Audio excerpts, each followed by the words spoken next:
last video, I don't know what happened, but it killed me. So trying this again. Teach you how to make a possum.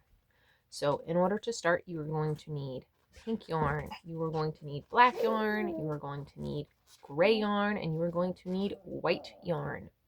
You're going to start off with either a magic ring or a chain 2. If you do the chain 2 method, just chain 2, go back into the first chain and do 6 single crochets around. You are not going to slip stitch them together. We are going to color change to white from the pink. And then you are going to do 6 single crochets in white all the way around. For your third round, you are going to do single crochet, increase all the way around. When you get all the way around, you should have 9 stitches. Go around the 9 stitches again. When you are done with that, you are going to make the brow ridge here, a little lip. In order to do that, you're going to do 4 increases right in a row. Keep going with the white until you get to the bottom. And when you get to the bottom, switch over to gray. I did about 5 stitches, whatever I want to do, but 5 stitches. You are going to color change to black, but do not fasten off the gray. You still need the gray. Keep it on there. We're going to be doing color change. Just drop the gray behind, and then you do a 3 bobble stitch. So for that, you do basically the first step of a double crochet 3 times.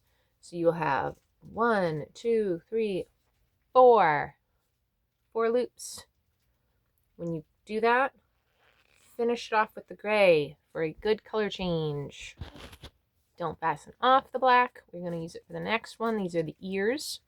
Do 2 single crochets in gray. When you get to the second one, color change to the black, and we are going to do another 3 bobble stitch here, and we finish it off with the gray for a good color change.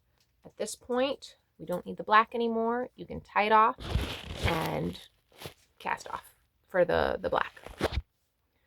We are going to single crochet the gray all the way back around.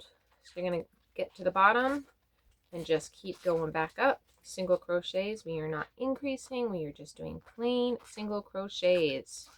When you get to the ears, do back loop only, and you will find that you don't get those weird, like, jonky black pieces in your work. When you are done with the ear, we're going to do, let's see, 1, 2, 3 single crochets. And then we are going to fasten the pink back on, and we are going to do the feet. The feet are 4 bobble, 4.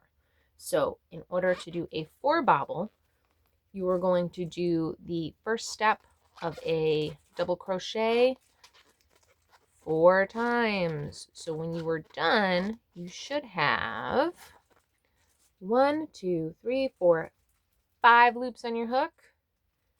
Finish it off with the gray.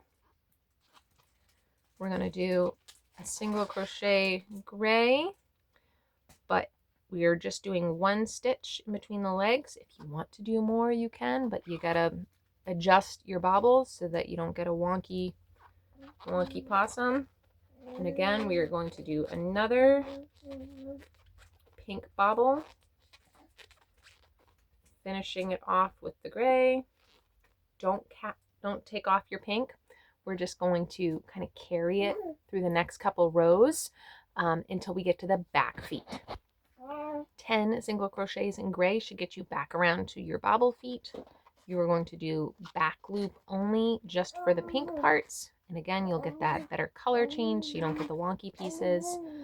We are going to then go all the way around the feet again.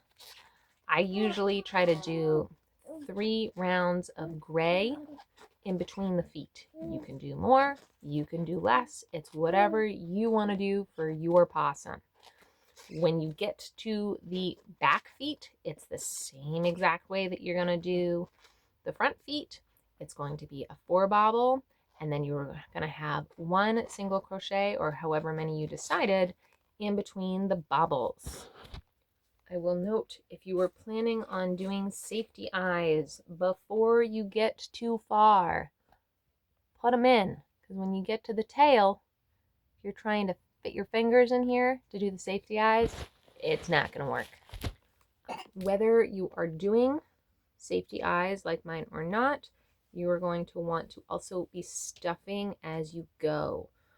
Because the stitches are kind of small around in the beginning, especially like the nose area, just take a tiny bit of stuffing, shove it in there, a tiny bit more, shove it in there. Because if you wait too long, you're not going to be able to fit your fingers in there unless you have like extremely tiny fingers, which I don't. Now, when you are done with your feet, you can choose to keep the pink yarn on there if you want to in order to do the tail. I personally prefer to fasten off and just reattach for the pink tail, but you can do whatever you think is going to work best for you. Once you have finished those back legs, you are going to go all the way back around again until you get to that first foot. And when you do that, we are going to slowly start decreasing. So what I like to do is I like to do back loop of the back leg and the middle stitch together, and then so that'll be a decrease, and then you do one single crochet in the back loop of the pink leg. Then you're going to do a decrease right after the pink leg, one more single crochet, and when you go to do the decrease for the back end, that'll be the very top stitch there. In order to do the tail, we are going to either use the yarn that you didn't cast off, or you are going to reattach pink and finish that decrease off and use front loop only. I slip stitch on there, and however long you want your tail to be, I usually try to do 6 or 7 stitches. You can also do a loop if you're wanting it to be able to hang on something. You can add a keychain, whatever you'd like. But I just do however many chains for however long I want it to be. Then I slip stitch back, and you're going to slip stitch back into that same stitch in the tail, but you are going to finish it off with the gray and cast off the pink. After you cast off for the pink, you're only going to have gray as your live yarn, and at this point all we're doing is decreasing. So shove as much polyfill as you can into the butt, and then do decreases all the way around until it's small enough that you can cinch it closed. If you need a tutorial on how to cinch it closed, let me know. Or if you need a tutorial about any of the other techniques that I used in this video. But that's it. I'm gonna have a little possum. He's gonna be cute. You can use him as a keychain. I've had people ask for keychains in the tail so that it hangs. But yeah, that's how I do my keychains. And I sell this possum for about $5, and he sells very well. So